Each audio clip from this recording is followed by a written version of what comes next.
ассалому алейкум бинандаҳои арҷманд. барномаи навбатии иттилоотию таҳлилии набзи зиндагӣ манзури шумост. ин барномаест ки дар ҳамкорӣ бо стансияҳои телевизионҳои мустақили кишвар таҳия мешавад ва маводҳои онҳо дар барнома ҷой дода мешавад.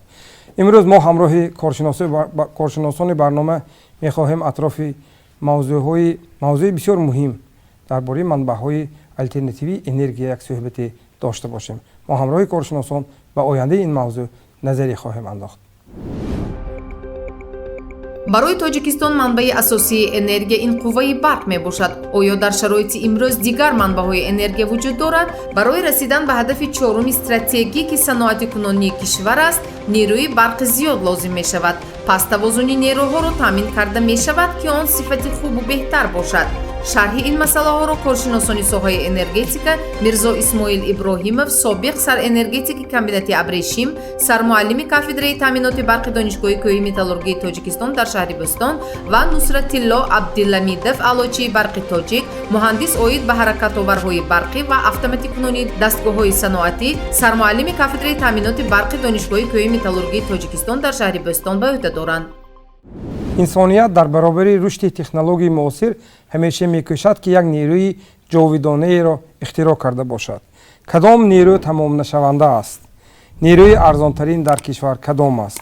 ин ҳама аз суолҳое мебошад ки ба худ посух меҷӯяд. дар тоҷикистон нерӯи аз ҳама арзону дастрас ин нерӯи барқ аст.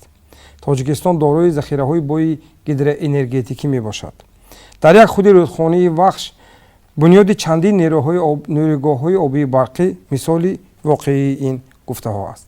бинандаҳои арҷманд, имрӯз дар минбари коршиносӣ ҳузур доранд Иброҳимов Мирзо Исмоил, собиқ сарэнергетики комбинати Абрешим, имрӯз сармуаллими кафедраи таъминоти барқи донишгоҳи кӯҳи металлургии Тоҷикистон дар шаҳри Бӯстон. устод шуморо хушомадед мегӯям. саволи нахустини ман низ бевосита аз ҳамин аст ки имрӯз барои Тоҷикистон истеҳсоли кадом нерӯи энергия худ нерӯ гӯи манфиатбахш аст? пеш аз он ки ба ин савол фикрам ба ман аз рӯи суханам ҷавоб мегиртон, дар дунё ду давлате ҳаст ки манбаъҳои энергии потенсиали обиаш нисбат ба талаботи худаш ниҳоят зиёд. якум ин Норвегия ки истеҳсоли энергии обӣ энергие ки он истеҳсол мекунад, энергии обиаш то 98% тартиб медиҳад. дуюм Тоҷикистон асоси энергия ин энергии обӣ мебошад. дар нерӯгоҳҳои барқи обӣ истеҳсол карда мешавад ва фоизи истеҳсоли ин энергия нисбат ба истеҳсоли умумӣ 94%-ро ташкил медиҳад. барои ҳамин ҳам сиёсати давлатомо дар он аст ки ин захираҳоро аз ҳамон солҳои иттиҳоди шӯравӣ ривоҷ дода, ин арзонтарин энергияро барои на фақат Тоҷикистон, балки дар тамоми Осиёи Миёна истеҳсол кунанд ва истифода баранд. энергияи обӣ хусусан дар шароити Тоҷикистон ки дарёҳои кӯҳӣ дорад, нисбат ба дарёҳои паҳновари Россия ва дигар ҷоҳо хеле самаранок аст. масалан, геси агар мо Волга гӯем, 1 киловатт соат энергияи вайро масалан дар 100 метр куб сарф кардан агар истеҳсол кунад, яъне мо ҳама шуда 5 куб об. барои ин ки вай баландинда аст, потенсиали худи ҳар як килограмм, ҳар як куб об хеле баланд аст. устод, як нуктаро аз шумо пурсида ҳастам. ташаккур. воқеан бисёр гуфтем ки Тоҷикистон дорои захираҳои бои гидроэнергетикӣ аст. қабул. ва масалан дар баробари ҳамин чун минтақае ки масалан кӯҳӣ аст, андешае ҳаст, ҳатто чанд лоиҳаҳои нӯз буд дар мавриди насби батареяҳои офтобӣ, яъне гелия коллекторҳо ё худ гӯем генераторҳои бодӣ. ҳарду ин имкониятро масалан дар мо истифода кардан мумкин аст? қувваи шуои офтоб дар мавзеи Тоҷикистон хеле баланд аст. масалан 1 метр квадрат, ман худам ҳамин фанни энергосарфаро дарс метиҳам. 1 метр квадрати экватор ним киловатт тавоногӣ дода метавонад. Барои Тоҷикистон 0.3 киловатт 1 метр квадрати паҳни ҳамин сатҳи мо ҳамин қадар тавоногӣ медиҳад. Барои ҳаминам сохтани нерӯгоҳҳои ҳам офтобӣ ва ҳам шамолӣ дар як муддати кӯтоҳ иҷро карда мешавад нисбат ба нерӯгоҳҳои обӣ, зеро ки ҳоло ба намуди комплект фирмаҳо ҳамин нерӯгоҳи шамолӣ ё офтобӣ гирифта мувофиқи шартнома омда дида ба тезӣ инҳо мумкин монанди хусусан шамолиро мумкин дар мобайни 2 моҳ 3 моҳ барқарор кунанд. Агар маблағ бошад аз ҳама ҳамин осонтарашу тез буда мешавад ки энергии шамолӣ дар мо мавзеъҳои шамолдор хеле зиёд ҳастанд. Масалан мана ҳаваи мавзеи аэропорт дар рафти Хуҷанд, Хомравод. Мана ҳозир ки фасли тирамоҳу зимистон омад, шамол боз зиёд мешавад. мувофиқи ҳамин вай фоиданокии истифодаи шамол, агар суръати шамол 5 метр сония бошад ва зиёдтар, ҳамин дастгоҳҳои энергии шамолиро гузоштан мумкин. ташаккур устод. шумо дар як қисмати суханатон ишора кардед ки ман барои донишҷӯҳо бештар дар мавриди сарфи нерӯ. пас мо фарҳанги сарфа карданро با همون نیرویی که امروز ما داریم چگونه ما آموزیم؟ وقتی که انرژی ما ارزان بود در دوره سوویتی 4 تیم بود بهت بیرحمانه استفاده می بردند برای اونکه خیلی ارزان بود. حاضرانگی نرخ به هر نوع حاضرانگی نرخی که هست تقریبا 20 درام در 1 کیلووات ساعت аллакай фикру андешаи ҳар як истеъмол кунандаро ба сарфакорӣ аллакай водор карост. Масалан дар баҳор мо як моҳба агар тахминан 100 сомон тиҳим, он касоне ки кондитсионер надоранд, кондитсионердоро тахминан 200 сомон. ҳамон оила зимистон ба то 600 сомон метиҳад. برای همین ما هم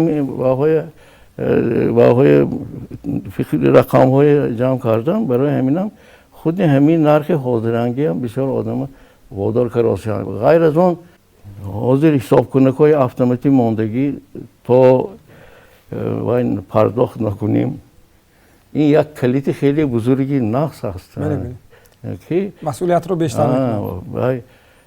مسئولیت رو زیاد میکند، خصوصا در زمستان این از پی پیش پرداخت هم میشه آدم ها. لیکن ترغیب کردن ما در کار ترغیبات. این مسئله ما باید به دائما در یاد مردم یاد رسان کردن ما در کار. استاد تشکر. بیننده های ارجمند، در منبر کارشناسی برنامه امروز حضور داشتند میرزا اسماعیل ابراهیموف، سابق سر انرژتیکی کامیونیتی ابریشم، امروز سرمعلم کافه تامینات برق دانشگاه کوهی متالورژی تاجیکستان در شهر بوستان. استاد برای اشتراک، برای پاسخ به سوال برنامه شما تشکر می‌کنم. خوش آمدید. تشکر. برای تاجیکستان منبع اساسی انرژی این قوه برق میباشد که نیروگاه‌های آبی برقی استحصال میکنند. دیگر منبع‌های انرژی گاز، انرژی برقی آبی، بطری آفتابی کم استفاده می‌شود یا عموماً استفاده نمی‌شود. مشکل در چه است؟ در حالی که بانک جهانی توصیه می‌دهد که در صورت فروختن برق با ارزش 1 کیلووات برق با ارزش 3 سنت به اهالی شرکت برق تاجیک درآمدناک حسابیده می‌شود. این در حالی که اگر قوه برق 3 سنت ارزش داشته باشد، آن برای اهالی حدودی 35 درم ارزش پیدا می‌کند. همکاری ما امانجان محکموف از تلویزیون قرغان‌تپه شهر باختر ولایت ختلان در این مورد گزارش تهیه کرده است. همراه تماشا میکنیم. бунёд гардидани нерӯгоҳҳои барқии обии хурду бузург дар кишвар мушкилоти маҳдудияти барқро аз байн бурда бошад ҳам аҳолии бархе аз шаҳру навоҳии вилояти хатлон аз манбаъҳои алтернативии тавлидкунандаи барқ истифода мебаранд, зеро ба гуфтаи баҳрагирандагон онҳо бо истифода аз панелҳои офтобӣ 4 фасли сол бе мушкилӣ бо барқ таъмин буда барои хароҷоти он тамоман маблағ пардохт намекунанд. ман моҳеш мешид ки то 300-400 сума пардохт мекардам, ҷоиш то 500 сума. вақте ки духобгоҳ кор мекардан, албатта қувваи барқа бисёртар сарф мекардем. баъди ин часпондан бисёр кам шудааст. рӯзи гузашта вақте ки контролёр омад, мегӯяд ки апа шумо кор накарда истодием, ман пеш пардохт мекунам да ҳама вақт. ягон сум кор накардааст. баъд гуфтам як бор болоро нигоҳ кунед. вақте ки болоро нигоҳ кардан, раҳмати калон гуфта баромада рафта. ин таҷҳизоти истеҳсолкунандаи нерӯи барқ ва обгармкунакҳои офтобиро дар бинои ташкилоти ҷамъиятии дармонбахши ноҳияи Дӯстӣ мутахассисони Ассотсиатсияи захираҳои барқароршавандаи Тоҷикистон насб намуданд. онҳо мегӯянд ки қаблан аҳолӣ чандон ба чунин василаҳои истеҳсолкунандаи барқ таваҷҷӯҳ надоштанд, аммо имрӯз бошад сокинон на танҳо дар ин бора маълумот доранд, балки ба истифодаи чунин таҷҳизот бартарӣ медиҳанд. ин системаи офтобӣ 2 киловатта система аз чанд қисм иборат аст. қисмҳои панелҳои офтобиш ки дар боло 8 дона панел дорад. ғайр аз вай 8 аккумулятор пайваст шудагӣ аст. ин система ғайр аз вай системаи контроллер ва инвертор дорад. ба воситаи ҳамин симоч хеле дида истодитон энергияи офтоб, нури офтоб, нерӯи офтоб мебиёд инҷа. ба воситаи контроллерро ба қувваи барқ табдил ёфта мешавад. баъд дар система дар 8 аккумулятор энергия захира мекунад. асосӣ барои истифодабарии рӯшноидиҳӣ ва мошинаҳое ки инҷа ҳаст, компютерҳое ки инҷа ҳаст, барои ҳамин мақсад ин барқро истифода мебаранд. ташкилоти номбурда ки барои занону духтарони деҳот курсҳои гуногуни омӯзишӣ аз ҷумла дузандагию пазандагӣ роҳандозӣ менамояд, 1 сол пеш аз ин барои истифодаи мошинаҳои дарздӯзӣ, печҳои барқӣ ва компютерҳо ҳар моҳ маблағи зиёд сарф мекард. бар замми ин дар фаслҳои тирамоҳу зимистон бо ҷорӣ гардидани маҳдудияти барқ фаъолияташро ба таври лозима идома дода наметавонист. 1 сол шуд мо ин чизро истифода мебарем.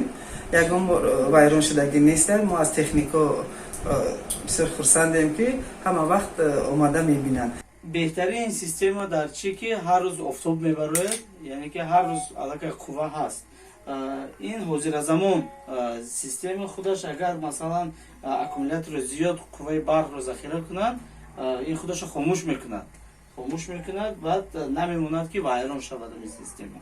ин хонаи шикорчиён дар миёни кӯҳҳои ноҳияи дарвози вилояти мухтори кӯҳистони Бадахшон ҷойгир аст. бинои мазкур ба ҷамъияти ҳифз ва афзоиши бузи морхӯр тааллуқ дорад. аз ин хона шикорчиёну сайёҳон ҳамчун меҳмонхона истифода мебаранд. ба гуфтаи масъулон ҳар меҳмоне ки инҷо меояд нахуст аз нерӯи барқу оби гарм пурсон мешавад ки қаблан ба онҳо посух гуфтан душвор буд. акнун беш аз 1 сол мешавад ки ин мушкилот ба пуррагӣ роҳи ҳалли худро пайдо намудааст, зеро дар боми хонаи мазкур панелҳои офтобӣ ҳам барои тавлиди нерӯи барқ ва ҳам барои оби гарм насб карда шудаанд.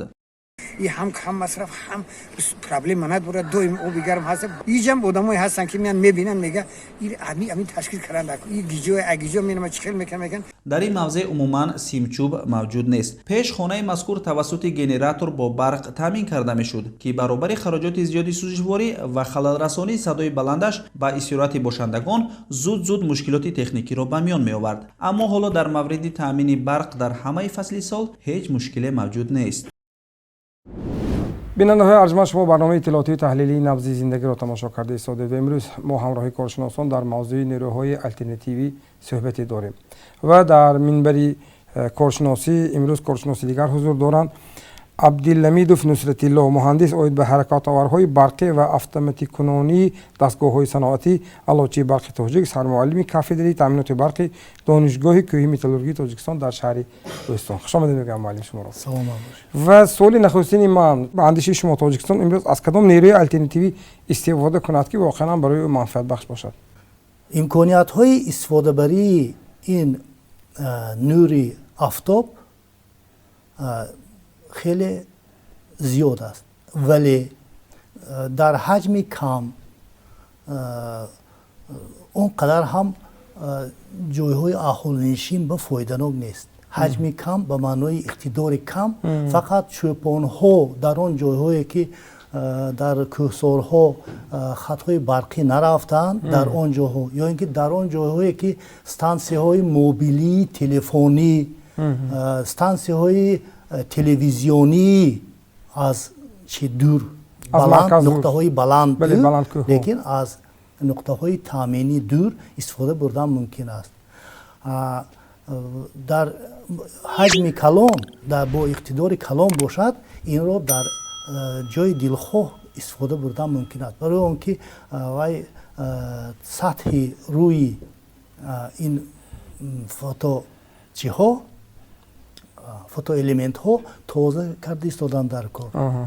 вақте ки чанг шамол мехезад, рӯи онҳоро чанг мепӯшад, коэффисиенти кори фоиданоки онҳо паст мешавад. дуюм, фоиданок манбаи алтернативии энергия ин энергияи бод, шамол мебошад. ҷои аз ҳама шамол зиёдтар дар вилояти суғди мо, водии Фарғона, шамол вақте ки мевазад, инҷа кӯҳи Муғул ба омада монеа мешавад. ин кӯҳи Муғул ба ду маҷро ҷудо мешавад. якаш тарафи ноҳияи Мастчоҳи имрӯза меравад, дигараш ин тараф байни кӯҳи Муғулу тарафи Шаҳристон мобайн ба тарафи Истравшан меравад. аммо аз сабаби он ки ин маҷро васеъ аст, хеле васеъ аст, суръати вазиши бод сустар аст. лекин маҷрое ки аз ин тараф кӯҳҳои Қурама, тарафи Адрасмон, Консой, ин тараф кӯҳи Муғул тангтар шуда, наздик шудагӣ ба монанди воронка, қиф бар ин суръат дар даштҳои тарафи ашт агар фарз карем 3-5 метр секунд бошад, сония, дар мавзеи Ҳамрообод он тараф то даромади худи Мастчоҳа суръати шамол 2-3 баробар зиёдтар мешавад. барои ҳамин дар ҳамин мавзеъҳо истифода дар ағваҳо ва дар ҷойҳое ки гуфтам, яъне ки дар мавзеи Ҳамрообод шинондани генераторҳои бодӣ шамолӣ муфид аст ва оправдание асоснок аст. ташаккур устод. хуб устоди азиз, пас мо имрӯз ки масалан ба аллакай зимистон наздик шуда истодем ва ҳамешагӣ чун дар боло зикр кардам, муносибати мо ба анҳамин нерӯи арзон, гӯем дар назари аввал арзони барқ ки аз ҷониби нерӯгоҳи обии барқӣ истеҳсол мешавад зиёд аст. маълум аст ки ангиш қимат аст, гази табиӣ кашонида шавад ва ҳамчунин аз ҳамсоя меяд. ва ягона боягирие ки мо дорем ин об аст ки ба воситаи нерӯгоҳи барқӣ мо аз он барқ истеҳсол мекунем. аммо мутаассифона мо дидем ки ҳам энергияи рӯшноӣ ва ҳам гармидиҳӣ, ҳамаи ин чизе ки дар рӯзгори мо истифода мебарад аз барқ аст. пас инҷа сухан дар мавриди чӣ гуна истифодабарии сарфаноки он меравад ки тавонем ҳам онро ба нерӯи гармӣ истифода барем, ҳам рӯшноиро нигоҳ дорем, ҳам тавонем ки анимо иқтидорҳое ки мо дорем, масалан зеристгоҳҳо, нуқтаҳои трансформатории худамонро дар зимистон низ ҳифз карда тавонем. маълум аст ин қисмати суҳбати мо бештар дар мавриди нерӯи барқие ки аз об истеҳсол карда мешавад. албатта инҷо ду масъалагузорӣ ҳаст. яке барои аҳолӣ, барои иҷро кардани ин талаботҳо барои аҳолӣ, яке иҷро кардани талаботҳо барои шабакаҳои барқтаъминкунӣ. шабакаҳои барқтаъминкунӣ аксарияти линияҳои дар деҳаҳои тамоми республикаю, лекин масалан вилояти худамон дар вақти ҳукумати шӯравӣ сохта шудагӣ. дар он вақте ки гази табиӣ дар шаҳри Хуҷанд буд, Кани Бодом буд, гази моеъ ба ҳамаи нуқтаҳои вилоят дастрас карда мешуд бо нархи арзон. бинобар он ҳеҷ кас барои хӯрокпазӣ энергияи электрикиро истифода намебурд. ангиштро барои гармкунӣ истифода мебурданд, барои гармкунӣ ҳам истифода бурда намешуд. бинобар он иқтидорҳои трансформатор, зеристгоҳҳо, хатҳои барқӣ барои ҳамин ҷараёни ками ҳамонвақта ҳисоб карда сохта шудагӣ буданд. ана ҳозир аз сабаби яку якбора зиёд шудани истеъмоли барқ ҷараёнҳо дар ин хатҳо зиёд шуда истода талафоти энергияи барқ зиёд шуда истодааст. Ба ҳама маълум аст ки аз курси электротехника ҳатто аз курси физикаи мактаби миёна қисми электрикаш зиёд шудани ҷараён ба маротиби муайян ба квадрати ҳамон зиёд кардани талафотро ба миён меорад. Масалан ҷараён 3 баробар зиёд шавад, талафот 3 крат 3 9 баробар зиёд мешавад. ана ҳамин чиз хеле қимат афтода истодааст барои шабакаҳои барқ таъминкунии вилоят. ҳаракат карда истодаанд ки талафотро кам кунанд. аз дигар тараф ба ҳеҷ чӣ нигоҳ накарда истифодаи зиёди электроэнергия яъне ки ғайри сарфакорона истифода бурдани энергия ин ба чӣ оварда мерасонад? Ба зиёд шудани ҷараёнҳо дар ноқилҳо оварда мерасонад. Дар трансформаторҳо, дар ноқилҳо и хатҳои барқӣ талафот зиёд мешавад. Шиддат дар охирҳои линия мефарояд хатҳои барқӣ. Ин боиси паст шудани сифати электроэнергияи барқӣ мегардад. барои ҳамин мардум бояд сарфакорона ин энергияи барқи обии худамонро истифода баранд. ташаккур устод. як нуктаи дигар ман таҷрибаи гӯем дур намерем таҷрибаи пойтахт. дар пойтахт ҳеҷҳо бунёд шуд. ҳам нерӯи барқ истеҳсол мекунад ва ҳам хонаҳои мардумро дар зимистон бо гармӣ. ман хабари дирӯз дар душанбе дар баъзе аз микроноҳияҳо дар маҳаллаҳо аллакай шабакаи гармидиҳии гармиро ба хонаҳои мардум доданашро оғоз кард. дар хуҷанд дар маркази маъмурии вилояти суд ин корро ташкил кардан мумкин аст? ташкил кардан мумкин аст, лекин ин маблағгузориро талаб мекунад аввалаш. дуюмаш он маводи сӯхте ки дар ҳамин тецҳо истифода бурда мешаванд бояд харидорӣ бояд намуд. онро кашонда овардан дар кор аст. барои ҳамин ин корҳо қимматтар меафтад нисбат ба энергияи обӣ.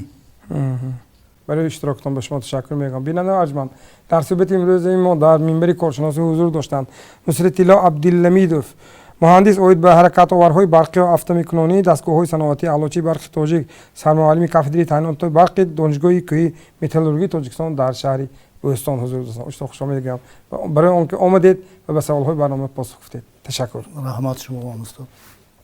энергияи барқ имрӯза ягона манбаи ҳам рӯшноӣ ва ҳам гармӣ барои Тоҷикистон аст. чӣ тавр метавонем аз манбаъҳои алтернативии энергия истифода кунем? имрӯз аллакай маҳдудкунии барқ дар минтақаҳои кишвар ҷой дорад, аммо ширкати барқ онро ҳамчун маҳдудкунӣ ҳанӯзам эътироф накардааст. дар бозорҳо фурӯши таҷҳизотҳои барқ ва таҷҳизотҳои гармкунандаи барқӣ дар ҳоли афзоиш аст. ширкати барқ аз мардум сарфа талаб дорад, аммо одамон ҳезум, ангишт ва гази моеъи қиматро кам харидорӣ мекунанд, зеро барқ ҳаст ки ҳам арзон ва ҳам мисли печҳои бобоӣ хонаҳои навтаъмирашонро сиёҳ ё олуда намесозад. ҳамкорони мо аз телевизиони SM як Мафтуну Шукуров ва Наимҷон Аюбов дар ин бора як гузориши таҳия карданд. ҳамроҳ тамошо мекунем.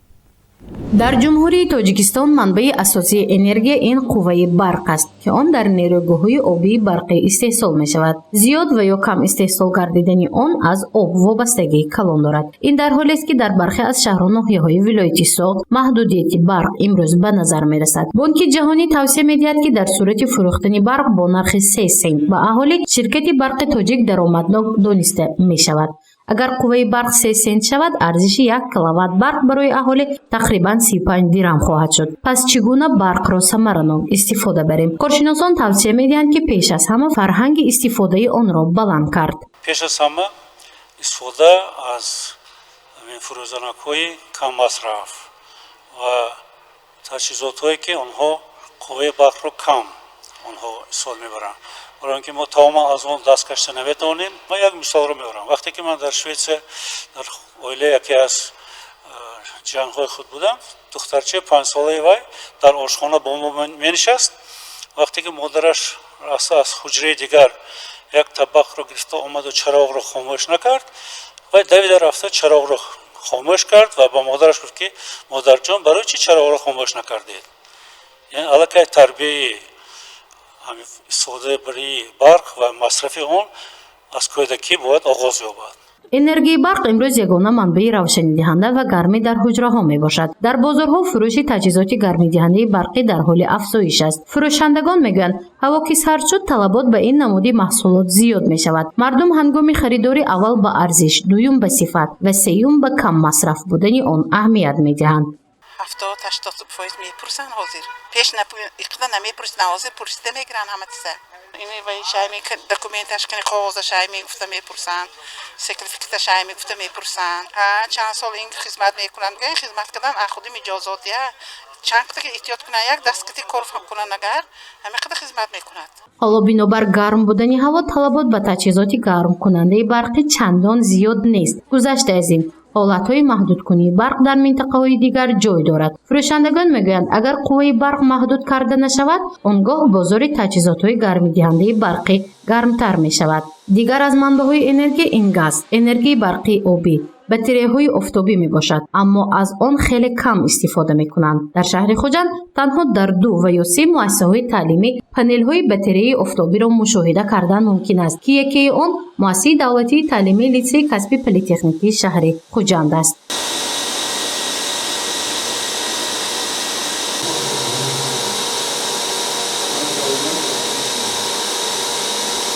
литсеи касби политехникии шаҳри хуҷандро ҳангоми фасли зимистон батареяҳои офтобӣ гарм мекунад. барои он 16 адад панелҳои батареяи офтобиро ба болои боми бинои таълимӣ насб кардаанд. ин панелҳо охири соли 2017 ва оғози соли 2018 бо ҷалби мутахассисони хориҷӣ ва ватанӣ насб карда шудааст. вазифаи он гарм нигоҳ доштани наздик 30 синфхонаву ҳуҷраҳои корӣ ва бинои таълимӣ дар сармо аст. таҷҳизотҳо дар доираи татбиқи лоиҳаи нерӯи тоза ки аз тарафи гурӯҳи идоракунии лоиҳаи тахвити таҳсилоти касбӣ, техника ва омӯзиши вазорати меҳнат, муҳоҷират, шуғли аҳолӣ дар солҳои 2016-2020 амалӣ карда шуда буд, дар боми муассисаи мазкур онҳо ҷой дода шуданд ва ҳадаф аз ҷойгир кардани амин панелҳои офтобӣ аз он иборат аст ки онҳо дар давраи тирамоҳу зимистон муассисаро бо гармӣ аз ҳисоби нерӯи офтоб таъмин менамоянд ва батареяҳое ки дар синфхонаҳо ва дар утоқҳои корӣ насб шудааст, онҳо яъне ки аз ҳисоби нерӯи офтоб, яъне ки бо гармии об, яъне ба таври автоматикӣ худаш яъне ки мустақил таъмин карда мешавад. нейрогоҳи барқии обии қайроқум яке аз тавлидкунандагони қувваи барқ ба ҳисоб меравад. барқи истеҳсол мешуда барои таъмини бархе аз минтақаҳои шаҳри хуҷанд ва ноҳияҳои атрофи он истифода мешавад. ҳоло истеҳсоли барқ нисбатан кам ба роҳ монда шудааст, зеро мутахассисон обро дар обанбор захира мекунанд, то дар фасли сармо ба мушкилӣ рӯбарӯ нашаванд. сарфи об аз нерӯгоҳи барқи обии қайроқум ҳамагӣ 80 кубометр дар як сонияро ташкил медиҳад. иқтидори 10 мегаватт кади як агрегат кор карда истодааст. ин вобаста аст чунки ки ҳамаи мо медонем, ҳама сола баъд аз ба итмом расидани худи давраи обёрии заминҳои кишоварзӣ, яъне вегетатсия, сатҳи обанбори нерӯгоҳи барқи обии қайроқум, яъне баҳри тоҷик паст мегардад ва вобаста ба захира намудани миқдори оби зарурӣ барои фасли зимистон, то ин ки агрегатҳо ба пуррагӣ фаъолият намоянд, ҳозир марҳилаи захира намудани об дар худи баҳри тоҷик, яъне обанбори нерӯгоҳи барқи обии қайроқум рафта истодааст. манбаъҳои истеҳсолӣ ҳам табиӣ аз гази аз ахлотҳо ҳосил шаванда ё дигар чизҳо ва умуман мо бояд ки дар фасли зимистон ҳамаи он имкониятҳое ки технологияи ҳозирзамон пешниҳод мекунанд онро истифода барем. дуюм, сарфи барқро пеш аз ҳама дар хона, дар боғча, дар мактаб, дар ҷойҳои корӣ мо бояд онро маданияти истифодабариро мо бояд чикор кунем, талқин намоем, беҳтар намоем. Ин мумкин тахминан ба 20% кам намудани сарфи барқ оварда расонданаш мумкин аст.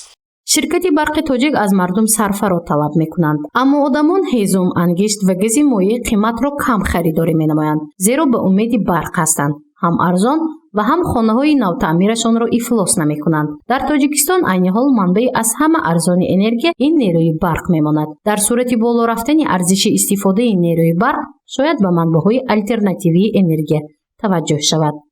мафтуна шукур ва наимҷон оюбов, махсус барои набзи зиндагӣ. бинанӯ арҷманд, мо ҳамеша вақти интихоби нӯро ба сифату нархи он таваҷҷӯҳ мекунем. агар алтернатива нашуд, маҷбур мешавем ки аз як намуди он истифода барем. дар кишвар мавзӯи истифодаи манбаъҳои алтернативии энергия муҳим аст, аммо барои татбиқи он имкониятҳои молиявии бузург талаб мешавад. айни ҳол нерӯи барқ чун моли истеҳсолии худамон қадру қимати дигар дорад. моро дар фасли омади истодаи зимистон ҳам гармиву ҳам рӯшноӣ мебахшад. ин барномаи иттилоотии таҳлилии набзи зиндагӣ буд. хайр, хонободу сарбаланду комил бошед. ғизои мо дар шароити пандемия. ин мавзӯи навбатии набзи зиндагӣ аст. кадом ғизоро истеъмол намоем ки масъуниятро баланд кунад? тавсияи мутахассисонро дар барномаи оянда тамошо кунед.